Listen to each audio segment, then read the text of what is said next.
What's up guys, welcome back to Indresh video. आज की video में हम लोग देखने वाले हैं how Yogi Adityanath is creating an alternate Bollywood in UP.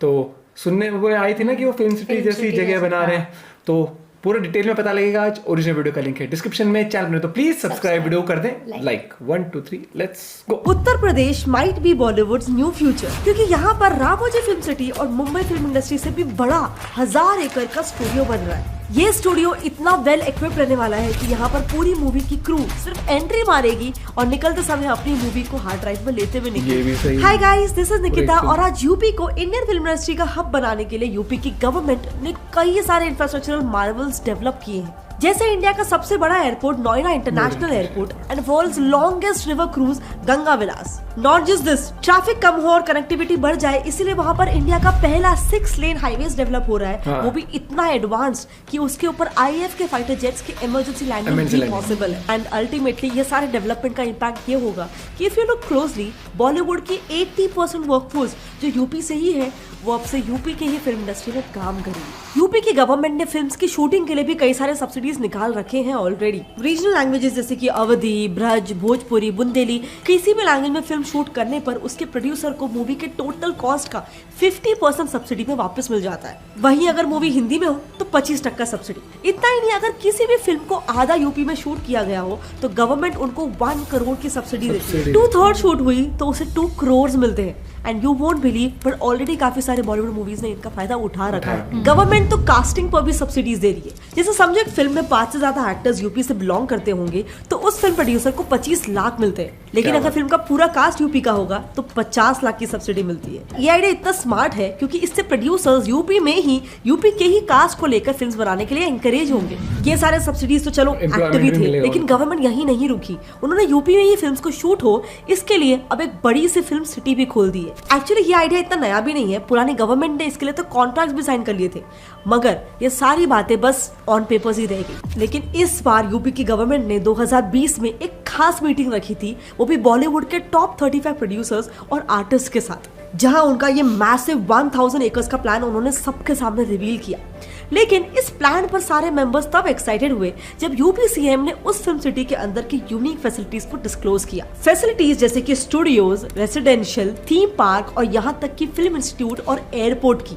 लेकिन ये भी कुछ नहीं, इस नई फिल्म सिटी में तो पोस्ट प्रोडक्शन के स्टूडियोज भी होंगे जो ये मेक श्योर करेंगे कि यहाँ शूट होने वाली फिल्म का कास्ट एक बार अंदर आने के बाद उनकी मूवी को हार्ड ड्राइव में लेकर ही वापस जाएगा। इस पूरे प्लान की लोकेशन को और ज्यादा कन्वीनियंट बनाने के लिए इसे ग्रेटर नोएडा में यमुना एक्सप्रेसवे के पास ही बिल्ड किया जा रहा है, जो दिल्ली से भी कुछ 60 किलोमीटर की दूरी पर है, जिससे फिल्म सिटी की कनेक्टिविटी काफी हद तक बढ़ जाएगी। सो बेसिकली यूपी के लोगों को एम्प्लॉयमेंट भी मिलेगा और स्टेट का डेवलपमेंट भी हो जाएगा। मेरे हिसाब से ये पूरा फिल्म सिटी का डेवलपमेंट का स्टेप यूपी के लिए एटलीस्ट काफी ज्यादा जरूरी था, क्योंकि वहाँ आज तक कोई भी खास डेवलपमेंट इतना हुआ नहीं था। मेडिकल कॉलेजेस का एग्जांपल ले लो, 1947 से 2016 तक पूरे उत्तर प्रदेश स्टेट में सिर्फ 12 ही मेडिकल कॉलेजेस खुले हैं। उसी के लेवल का वेस्ट बंगाल स्टेट को ही अगर देखें तो वहाँ पर 31 मेडिकल कॉलेजेस अभी तक खुल चुके हैं। यूपी इंडिया का सबसे पॉपुलेटेड स्टेट, यानी इतना वर्कफोर्स होने के बावजूद भी इंफ्रास्ट्रक्चरली हमेशा पीछे ही रहा है। 2017 तक तो स्टेट में सिर्फ 2 ही बड़े एक्सप्रेसवेज थे, यमुना एक्सप्रेसवे और लखनऊ आगरा एक्सप्रेसवे, जिन्हें भी पूरी तरह से फंक्शनल होने में 10 साल का टाइम लग गया था। अभी की प्रेजेंट गवर्नमेंट ने यूपी में एक ऐसी स्ट्रैटेजी इंपोज की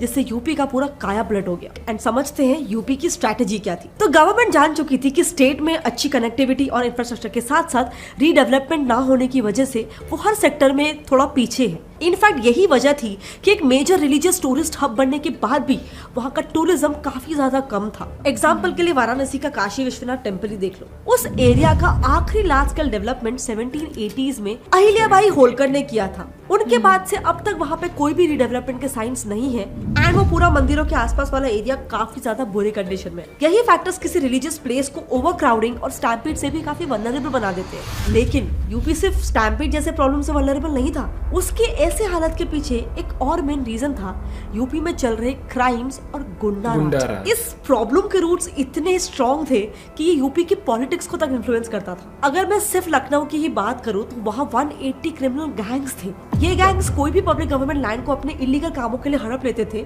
और अगर किसी ने उनके अगेंस्ट आवाज उठाई तो वो तो उन ऑफिसर्स को पागल खाने में ही डाल देते थे। इस सबसे वहाँ की गवर्नेंस इतनी हद तक अनस्टेबल हो गई थी कि एक बार वहाँ की एक्स सीएम मायावती ने एक महीने में 170 आईएएस और आईपीएस ऑफिसर्स को ट्रांसफर कर लिया था एक साथ, जिसने एक तरीके का रिकॉर्ड ही सेट कर लिया था। कुछ इसी इंस्टेबिलिटी की वजह से यूपी में सिर्फ मार्च 2012 से अगस्त 2013 के बीच 39 कम्युनल राइट्स के रिपोर्ट्स हुए थे।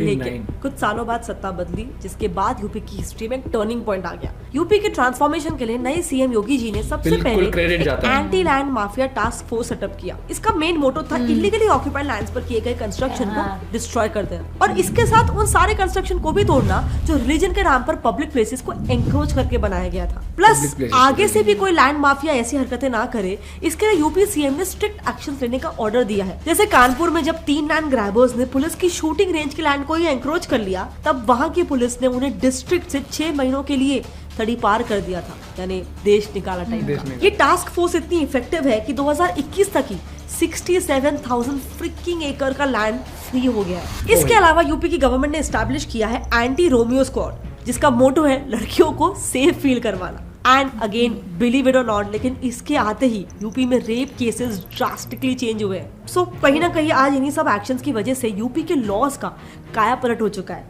यूपी के जो ऑफिसर्स पहले कुछ कहने से भी डरते थे, उन्होंने 2017 से 2022 तक टोटल 168 गैंगस्टर्स का एनकाउंटर किया है। इसके अलावा एक और बहुत ही इंपॉर्टेंट स्टेप ये था कि जितने भी गैंगस्टर्स जेल में ऑलरेडी बंद थे, उन्हें कोई दूसरे दूर के जेल में शिफ्ट किया गया ताकि वो किसी के भी साथ अपने एरिया वालों के साथ कांटेक्ट में नहीं आ सके। ये सब के बाद तो योगी जी का ये तक कहना है कि यूपी में अब एक भी गैंगस्टर नहीं बचा है, लेकिन वो आगे मालूम पड़ेगा। अब रही बात यूपी को एक कल्चरल रिलीजियस टूरिज्म प्लेस बनाने के लिए, तो योगी जी ने रिलीजियस प्लेसेस को रीडेवलप करने का भी रास्ता चुना है। इसके लिए उन्होंने काशी विश्वनाथ कॉरिडोर को डेवलप करने के साथ साथ 60 से ज्यादा मंदिरों को रेनोवेशन भी किया है। एंड ये सब के रिजल्ट का डेटा ही बताता है आखिरी 5 सालों में वाराणसी के टूरिस्ट 10 टाइम्स ज्यादा बढ़ चुके हैं। एंड एक बात बहुत इंटरेस्टिंग है कि यूपी की गवर्नमेंट टूरिज्म बढ़ाने के साथ साथ कल्चरली इंपॉर्टेंट मूर्तियों को भी वापस लाने में कामयाब रही है। जैसे 100 साल पुरानी माँ अन्नपूर्णा आइडल और 2 अष्टधातु आइडल्स भी यूपी में वापस आ चुकी है। ऑल्सो ऑफ कोर्स टूरिज्म बढ़ाने के लिए सिर्फ मंदिरों की रिडेवलपमेंट ही काफी नहीं है,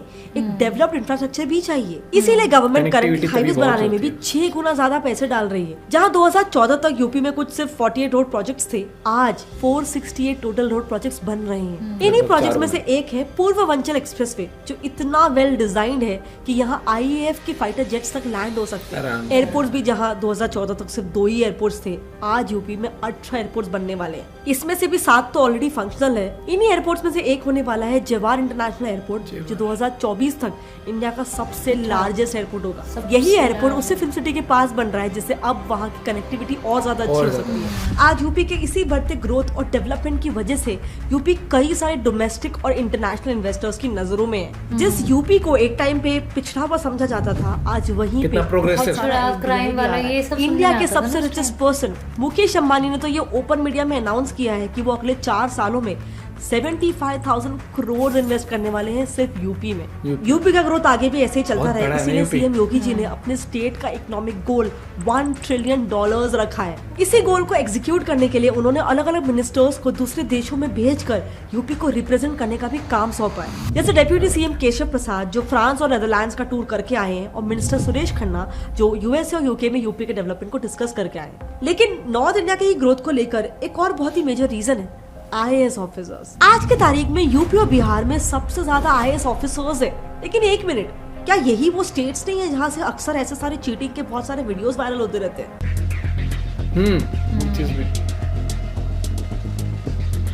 विंडो में एग्जाम के टाइम पे। So what is the truth? कैसे ये स्टेट इतने सारे आईएएस ऑफिसर्स प्रोड्यूस कर पाते हैं? इस टॉपिक में हमने एक डिटेल वीडियो ऑलरेडी बना रखा है, अगर आप वो देखना चाहते हो तो आप यहाँ पे लेफ्ट पे क्लिक करके उसे देख सकते हो। यूपी के डेवलपमेंट के बारे में अगर इसके अलावा आपके पास कोई ओपिनियंस है, आपके हिसाब से क्या यूपी जेन्युइनली डेवलप हो रहा है या ये सिर्फ एक मीडिया का फैड है?